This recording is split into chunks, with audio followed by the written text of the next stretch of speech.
जी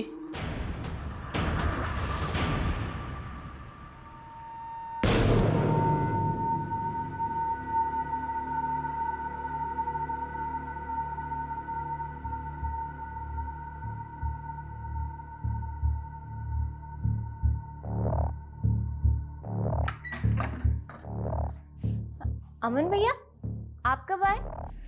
अभी कुछ देर पहले, जब आप अपने कपड़े पहन रही थी। ये क्या बकवास कर रहे हैं आप? विश्वास नहीं होता आपको? हाँ, ये देखिए, अच्छी है ना वीडियो? डिलीट कीजिए नहीं तो। अरे ऐसे कैसे डिलीट मार दें? हाँ, अभी आपने सब कुछ दिखाया है तो हम भी तो कुछ दिखाएंगे। घर का भेदी लंका ढाए। क्या मतलब? मतलब उनके भैया और भाभी उनके दुश्मन बने बैठे थे। लेकिन हमें तो पता है कि भैया भाभी दोनों बच्चों से बहुत प्यार करते थे। मैडम, हम कहाँ मना कर रहे हैं इस बात से, लेकिन ज़रूरत से ज़्यादा प्यार भी जहर बन जाता है। करुणा भाभी प्रभात को अपने बच्चे की तरह समझती थी, रज्जी को भी फूलों की तरह रखती थी करुणा भाभी। लेकिन फिर तन्नू के जन्म के बाद करुणा भाभी ने बच्चे की सारी जिम्मेदारी अपने सर पर ले ली। कभी कभी तो यही समझ नहीं आता था कि बच्चे की माँ रज्जी है या फिर करुणा भाभी। बस यही बात रज्जी को खलने लग गई। हमें पता है कि जब प्रभात ने अलग होने की बात की थी तो दोनों भाइयों में काफी कहासुनी हुई थी। जी बिल्कुल मैडम, करुणा भाभी की तबीयत फिर बिगड़ने लग गई, उन्हें दौरे से पड़ने लग गए। सुबोध भैया ने उनका इलाज कहाँ कहाँ नहीं करवाया। लेकिन फिर दोनों भाइयों के बीच में एक समझौता हुआ कि करुणा भाभी कभी कभी बच्चों से मिलती रहेगी। थोड़ा समय लगा, लेकिन करुणा भाभी ने इस समझौते को स्वीकार लिया। सर, जमशेदपुर से कोई खास खबर नहीं है। सिर्फ इतना पता चला है कि प्रभात ने वहाँ पे घर किराए पे लिया था जहाँ वो शिफ्ट होने वाला था। हाउस ओनर नेबर से भी बात की और कुछ अनयूजुअल मिला नहीं। लेकिन एक बात तो साफ है कि यहाँ करुणा और सुबोध ये बिल्कुल भी नहीं चाहते थे कि प्रभात और उसका परिवार शहर छोड़ के जाएं। करुणा जी, सुना है वो अपनी ममता में इतनी बेकाबू हो गई थी कि प्रभात और उसका परिवार शहर छोड़कर न जाए, इसलिए आपने टोने टोटके का सहारा लेना शुरू कर दिया था।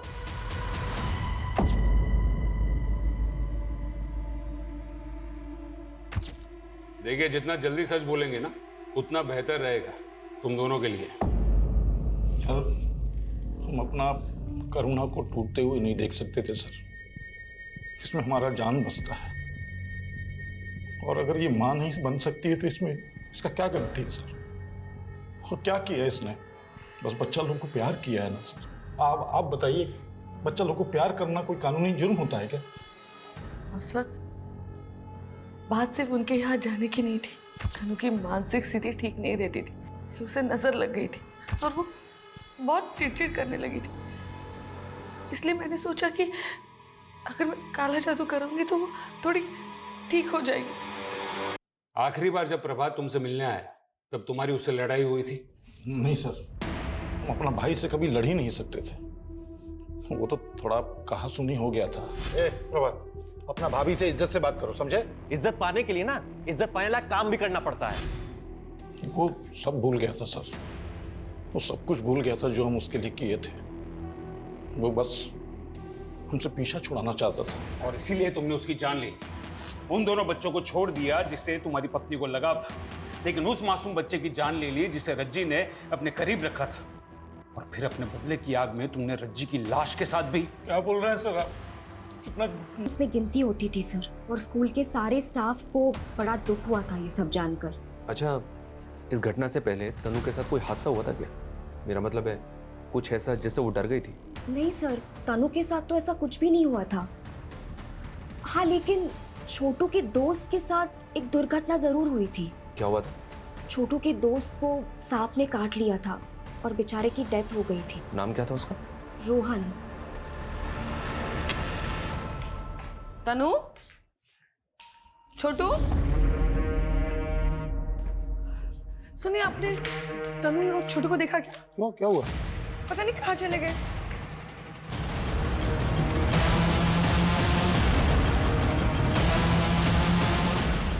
स्कूल स्टाफ का कहना है सर कि छोटू के फ्रेंड रोहन की मौत सांप के काटने से हुई थी, जबकि रोहन के नेबर्स का तो कुछ और ही कहना है। क्या मतलब? उनका कहना है कि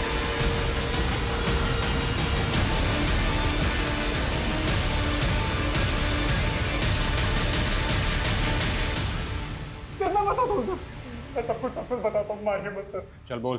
सर मैं स्कूल की कैंटीन में चीजें सप्लाई करता हूँ, बस मेरी एक ही गंदी आदत है सर, उसी में फंस जाता हूँ सर। सर ऐसे ही एक दिन मुझे रोहन मिल गया, फिर मौका था तो सर मैंने लेकिन फिर अचानक मैंने देखा कि तनु ने मुझे देख लिया था। और रोहन ने तो आत्महत्या कर ली, लेकिन तुझे डर था कि तन्नू कहीं तेरा राज न खोले, इसलिए सबसे पहले तूने प्रभात को मारा और फिर उसके घर गया उसके पूरे परिवार को मारने के लिए। सर मैं मानता हूँ कि मैं गंदा आदमी हूँ।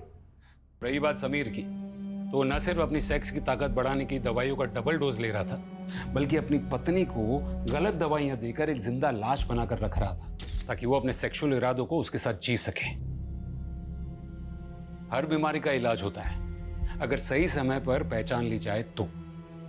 अगर हम अपने प्रॉब्लम्स को छिपाने के बजाय उसे शेयर करें सही लोगों तक। धीरे धीरे आराम से करो ना। अरे छोड़ो मुझे, क्या कर रहे हो? छोड़ो मुझे। हिला।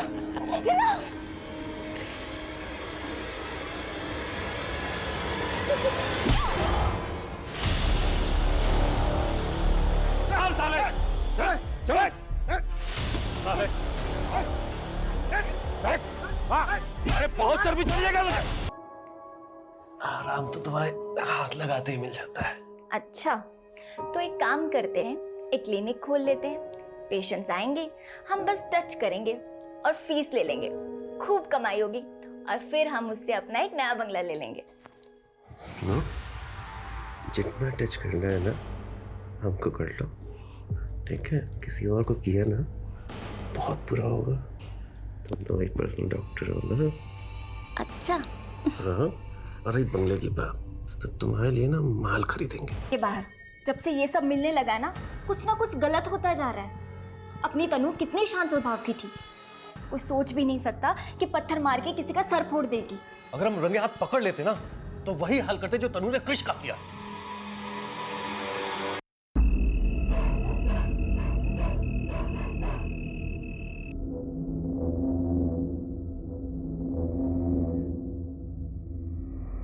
हाँ सर, हमारे छोटे भाई की पत्नी सर। लगता है उनको किसी ने नींद में ही मार दिया है और उस बच्चे को भी। लेकिन अभी कल ही तो प्रभात भैया घर आए थे। आप हाँ, हमारी पत्नी है सर। सर हमको अपने भाई प्रभात का और दो छोटा बच्चे का चिंता हो रहा है सर, वो पता नहीं कहाँ गया है। आप कुछ कह रही थी कि प्रभात कल रात को घर आया था। हाँ हाँ सर। क्यों? सर वो लोग यहाँ से शिफ्ट होकर जमशेदपुर जाने वाले थे, बस आखिरी बार इसलिए मिलने आया था सर वो। शर्म आनी चाहिए आपको भैया, कितनी नीच सोच है आपकी। हम आपका करनी पकड़ लिए तो हम नीच हो गए। ए प्रभात, अपना भाभी से इज्जत से बात करो, समझे? इज्जत पाने के लिए ना इज्जत पाने लायक काम भी करना पड़ता है, गिनना आती है आप लोगों से। खैर जा रहे हैं शहर छोड़ के, कल जो करते मेरे करिए।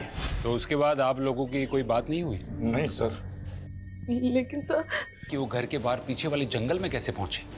और उससे भी अहम सवाल ये है कि उनका बाप कहाँ है? सर कहीं ऐसा तो नहीं ये सब कुछ उनके बाप नहीं? इस वक्त कुछ भी रूल आउट नहीं कर सकते। सर यकीनन लड़की के स्टेटमेंट से बहुत कुछ पता चल सकता है, लेकिन वो काफी सदमे में है, अभी उससे कुछ भी पूछना सही नहीं होगा। कविता, उन दोनों बच्चों को मेडिकल एग्जामिनेशन के लिए भेजो। यस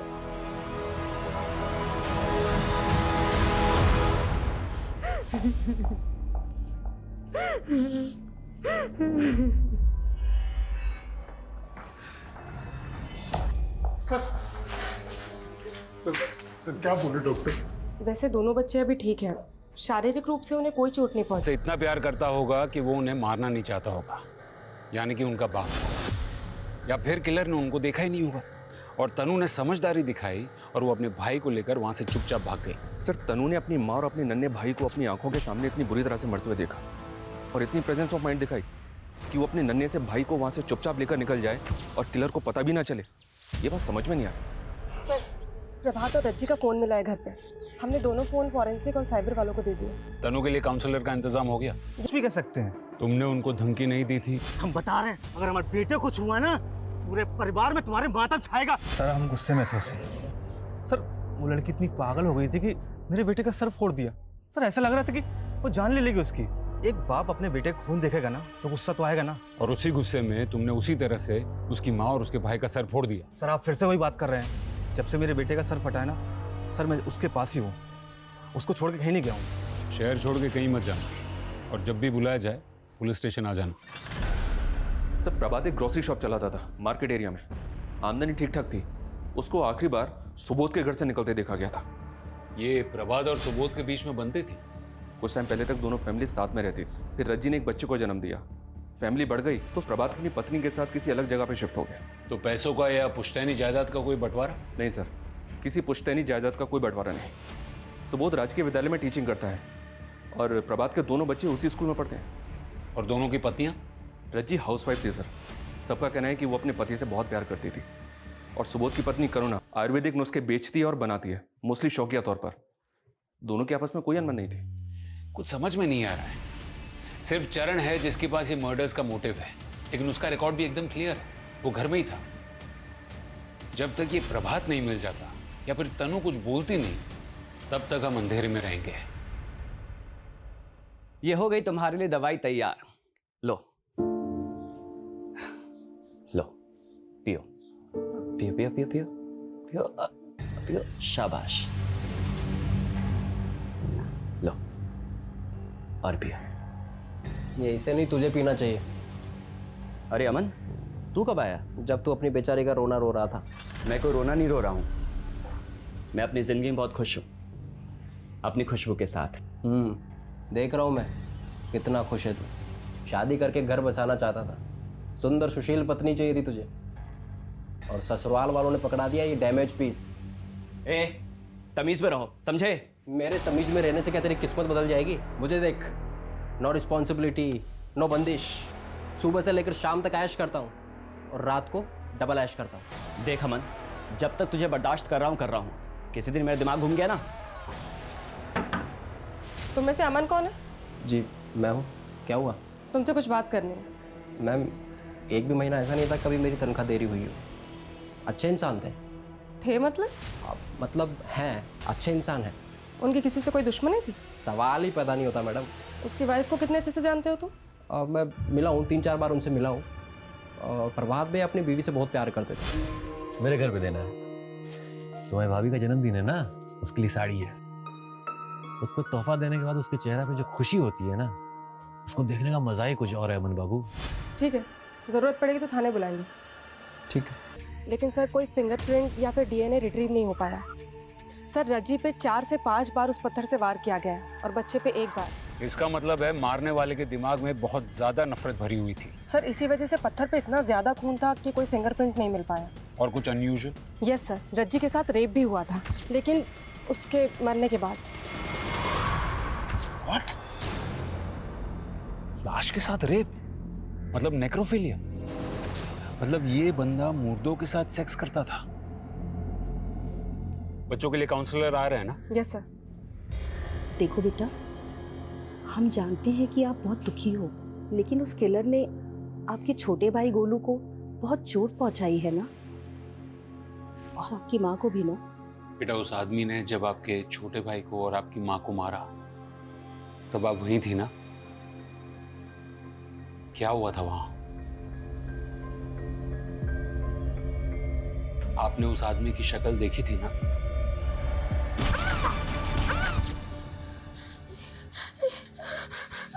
तनु,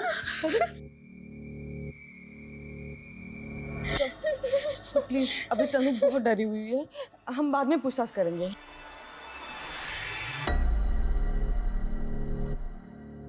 सर मैं समझती हूँ, आपके लिए जानकारी बहुत जरूरी है। मैडम, सिर्फ जानकारी जरूरी नहीं, जानकारी का जल्द मिलना भी जरूरी। कुछ पिक्चर्स थे सर, ये मतलब रज्जी किसी और के साथ?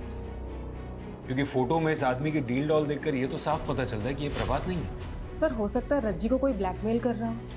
मुमकिन है सर प्रभात ने ये फोटो देख ली और गुस्से में आकर उसने रज्जी का खून कर दिया और उसके बाद उसकी लाश के साथ बलात्कार। गुस्से की वजह अगर बेवफाई है तो इंसान हैवान बन जाता है, वो कुछ भी कर सकता है।